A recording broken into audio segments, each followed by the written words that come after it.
Sponsor? No, not really. Just hair looks fucked up when just I've got. finished Yeah, training. I'm gonna call you out about that. I'm gonna call you out on your Sherdog picture. Sorry? Looks, your Sherdog picture. Yeah. I got to say, where does that come from? Because without being rude, it looks like a 1980s boy band sort of headshot. My shirt? Your Sherdog picture. Oh yeah, that. Oh fuck yeah. Yeah, I don't know where that comes from. I can't really remember how it looks actually. Oh, you've got to bring it up, man. I'm looking at it now going, wow, you could be in the Backstreet Boys. Yeah, I have to check it out. 2 seconds. Shit.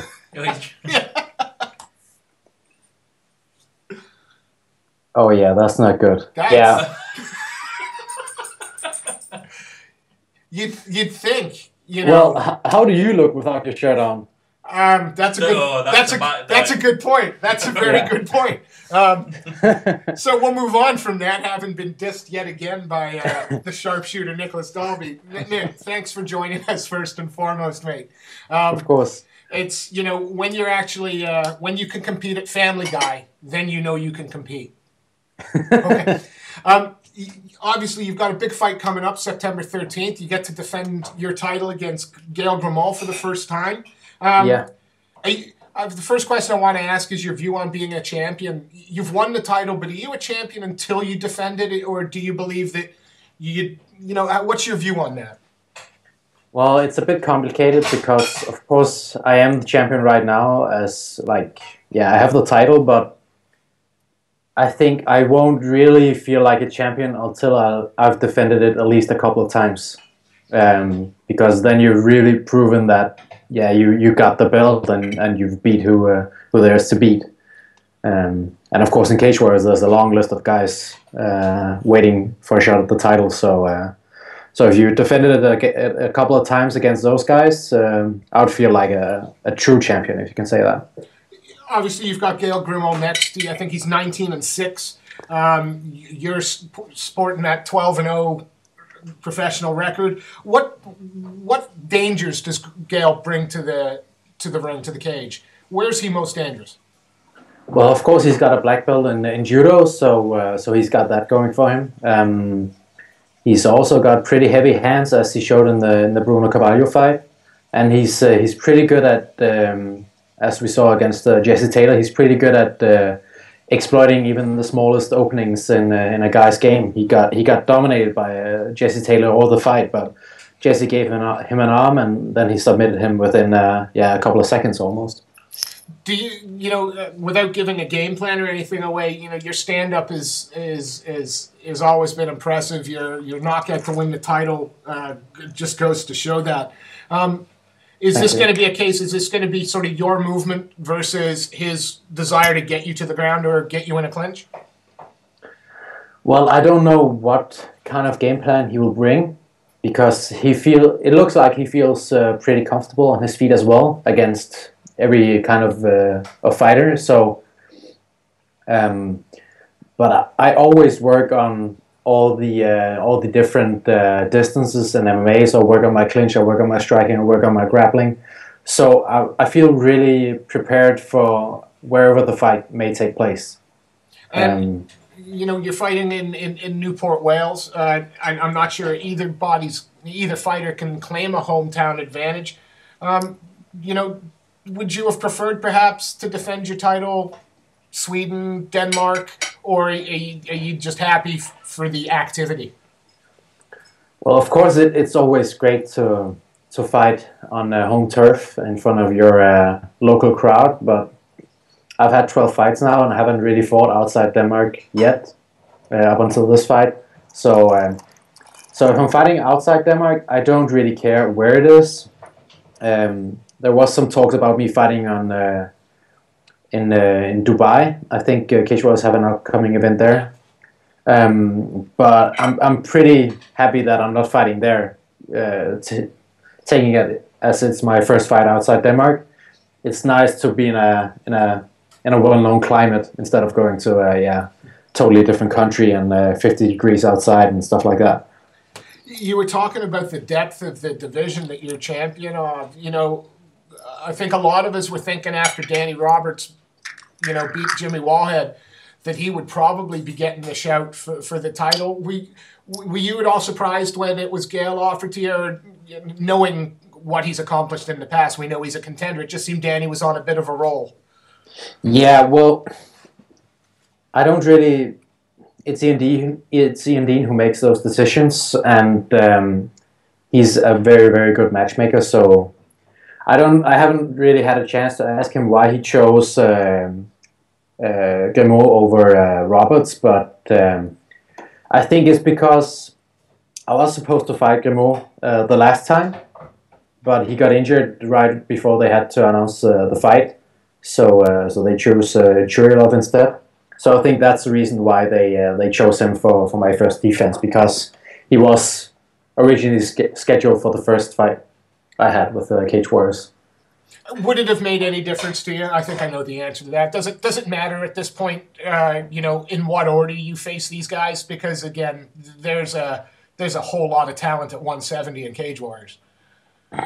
Well, not really, because I'm the champ. I'm at the top of at the top of the line, so I'll always have that bullseye on my back, and I have to go through all these guys at some time. So which order they come in doesn't really matter for me.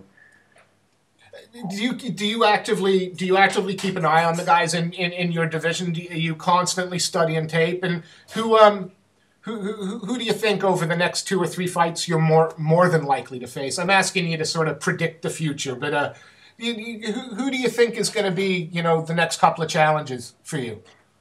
I think I'm not sure.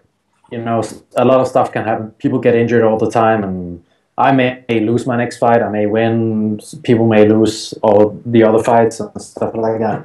But I'd imagine that if I win over Grimaud, a guy like Roberts could maybe be next.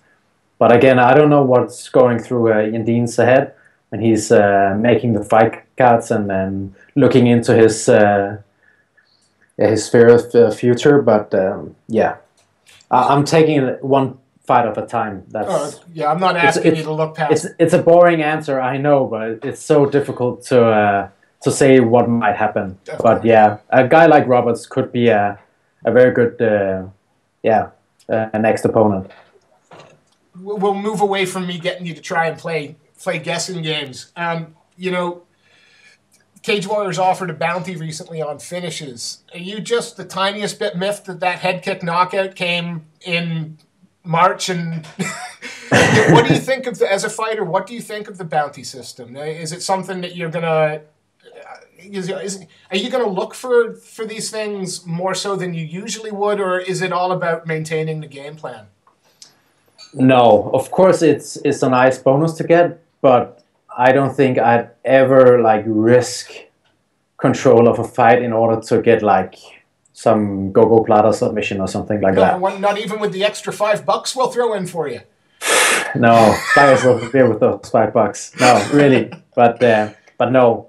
The game plan is always a game plan. Of course, it can change during the fight and stuff like that. And if you see the opening, maybe you can go for something. But I'd never risk losing control of a fight just in order to get a pretty nice bonus. Of course, if it's close to the game plan, I can go for it. But yeah. So we're not looking for a calf slicer finish this time. It's not on the. Who knows? You never know what I've been training. Fair enough. How's training been going? You guys have, Rumble Sport, you guys have got a really nifty little fight team put together. Penny's also, made her debut and done incredibly well. How's team training going, and, have you been doing anything different? No, I haven't really been doing anything different besides, training specifically for Grimaud's weaknesses and strengths. But overall, I think we have a pretty good fight team, as you were talking about, and we have Damir Hatzovic, we have Penny. Obviously, I haven't been sparring as much with Penny as some of the other guys, but we have a good group, and we got I don't know if we have a formula, but I think we nailed pretty good down with how we prepare for fights, and I just did the same for this fight as I always do. You say that you guys have sort of what, without giving too much away, what is sort of the ingredients to a fight camp for you? Does it start with sort of does it start with video and then move to the specific? How do you guys put things together? Well, yeah, of course. Every time I get an opponent, I go to YouTube instantly and check out his fights and look through them, and my trainers go through the material as well. And then we kind of look at it and try to find the weak spots of my opponent's game, and of course what he's good at, what we want to avoid, and then we just go from there. We start off maybe not doing the hardest of training the first couple of weeks, focusing a lot of on technique, and then deeper into the training camp we up the intensity of all the trainings, and continue to study the tapes in order to get a feel for the opponent, and maybe see some holes that we didn't see the first time around. You know, I take nothing away from Cage Warriors. It's arguably the biggest promotion in Europe, and some could argue only behind Bellator globally. But a lot of Cage Warriors champions inevitably make that step up. Is Cage Warriors, again, with all due respect, is that what Cage Warriors is for you? Is Cage Warriors the place to get that competition before the UFC come calling? Well, it's pretty difficult to say what will happen in the future, but right now I have a multi-fight contract with Cage Warriors that I really want to like fulfill. So I'm staying with Cage Warriors until my contract expires, or unless maybe UFC wants to buy me free from my contract. Of course, it's no secret that UFC is the top promotion. So, but I'm really happy with Cage Warriors. They treat me well. I like the fighters on the roster. It's a competitive roster. You know, it's not like when I'm fighting Cage Warriors, I have no competition. It's actually the opposite, the way around. I feel it's a pretty even playing field for the guys in the welterweight division. So if UFC comes around, it comes. If it doesn't happen, I'll take it from there. Your last fight was in March. This one's in September. 2 fights in. Are you hoping, again, should the fight go the way you want it to, are you hoping to step into that cage again before the end of 2014, or is 2 fights about what you were planning? I think 2 fights a year is a bit on. It's a bit too little. I think the perfect medium is 3 fights a year. 4 fights maybe if I get uninjured through all the fights, but I think 3 fights a year would be perfect. And yeah, it could be awesome to get another fight in 2014. Graham has often spoken about a night of champions, and you know, there's a rumor that Dublin New Year's Eve could be the last time they're at the Helix. Being Cage Warriors champion, surely fighting in a place as iconic as the Helix for Cage Warriors would be a great way to end the year. Would December 31st, would that be a fight? You know, do you want to give up Christmas? Yeah, of course. Fighting is my life right now. It's the first priority. So of course it would suck to like have to give up all the Christmas food and stuff like that. But if I could get a fight at the Helix, for example, that would be totally worth it. Yeah, you know, we've seen your fights on video, and one can't help but make a comparison sometimes between stylistically yourself and another well-known guy from sort of your kind of neck of the woods, I suppose, and Gunny Nelson. Yeah. Okay. Is interesting. Is that something you've heard before? And can you Never. Can you see where that might have come from? Not really, actually. I if I look at Gunnar, I feel we're very different as fighters. So I think you'd have to like kind of explain that in order for me to. I'm thinking a lot of your movement. Yeah. Certainly, certainly your. Thank you. See, I'm getting my after here. I'm getting my chocolate milk. I think it's coffee for me. Chocolate milk sounds way better though, Clay. Where's mine?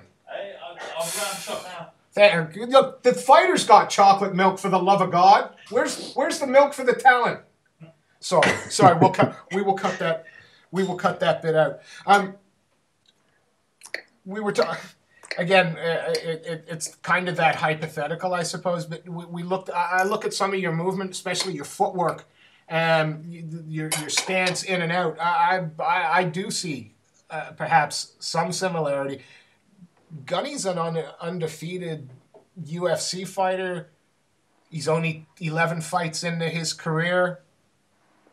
I've got to say that'd be one of the tastiest fights at welterweight in the world at the moment.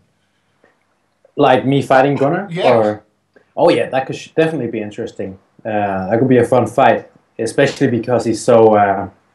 Yeah, that word has been thrown around a lot, but he's pretty elusive in his stand-up. But I feel standing up in the striking, we're pretty different because I move more from side to side.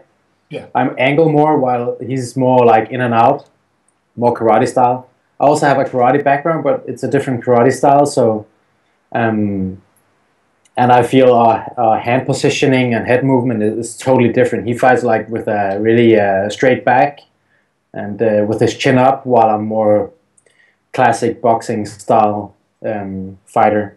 So I kind of see if you really look at it with your eyes squeezed tight and just see the.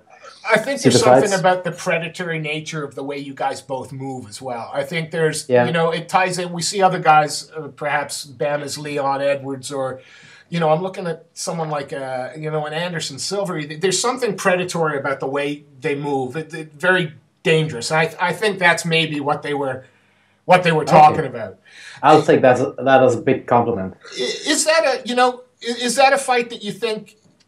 Again, I'm not asking you to matchmake, but is that a fight that you'd feel competitive in now, or do you think you need just a little more experience at perhaps as a champion before you got into the cage with someone like a Gunnar Nelson? I think in order for me to fight specifically Gunnar Nelson, I'd had to do a lot of more jiu-jitsu training because I've talked with a couple of guys who was rolled with him, and he's insane on the ground. Like really, he has world-class jiu-jitsu, and he's good at using it for MMA. So I definitely need more jiu-jitsu training in order for me to fight him and feel competitive. But I think in the stand-up, I could probably, with my trainers, devise a game plan that could expose him. Well, we still got plenty of time, so I'm hoping that's one we see in the next 24 to 30 months, because I think that would be tasty. Let's get back to reality, though, for a moment. You're defending your title for the first time. Do you feel any pressure? You're going in, I think, a little bit as the favorite. Does that add pressure? Is that the sort of stuff you eat for breakfast? No, not really. I always try to put myself in the underdog position for every fight, because that's how I get motivated, or most motivated. So I did the same for this fight. I know Gael Grimaud is a very tough fighter. He's durable. He can go 5 rounds. He's always got that. Possibility to climb on a submission at just the right time. So. And he's held the title before. He has more fights, so he brings a lot of more experience to the cage than I do. But not that I'm scared of him, but I don't feel like an underdog. And a lot of people are talking about now I have to defend my title, but I'm more in the mindset that I have to fight for the title every time. I'm not, you know what I mean? I'm not defending it. I'm fighting for it. It's on the line. Of course, I have the title right now, but I'm not just going in there to defend it. I'm going in there to like fight for it and really bring it to him. For those people in Newport that may not have been able to see you fight live and have only seen on video, what can they expect from this Nicolas Dalby performance? What can they expect you to bring to that cage? Well, I always try to go in there and fight to win. Not like some people, they go in and you can see they're clearly fighting just not to lose. So that's what I'm bringing, and I always come in great shape, which I am right now as well. So I'm going in there and just gonna put the pressure on him, up the tempo, and just do what I can to win the fight. Do you see this, when you visualize your hand being raised, I know the manner doesn't matter, but do you see this as a knockout, a submission, or do you think that this is one that you're going to have to play patient and may go the distance? it's difficult to say. He's a bit he's difficult because he's kind of a contra fighter most of the time, but then he also rushes forward once in a while. So it's difficult to say with those kind of guys. And he's very skilled, and it might be one of those fights where we have so much, what can you say, respect for each other that time may run out before we feel we have the opening to finish each other. On the other hand, I'm going in there to win the fight, and he probably is as well. So knockout or submission could also be a possibility. I'm not choosy when it comes to finishing the fights. I just want to get it done. Get it over with.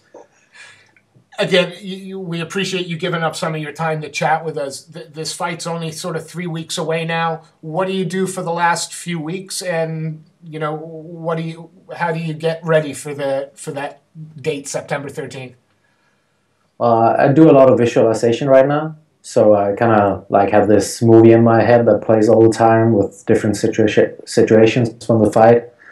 I'm like getting the finishing touches on my cardio and technique, and getting mentally ready and physically for the fight. It's pretty good right now. I just had an awesome sparring a couple of hours ago.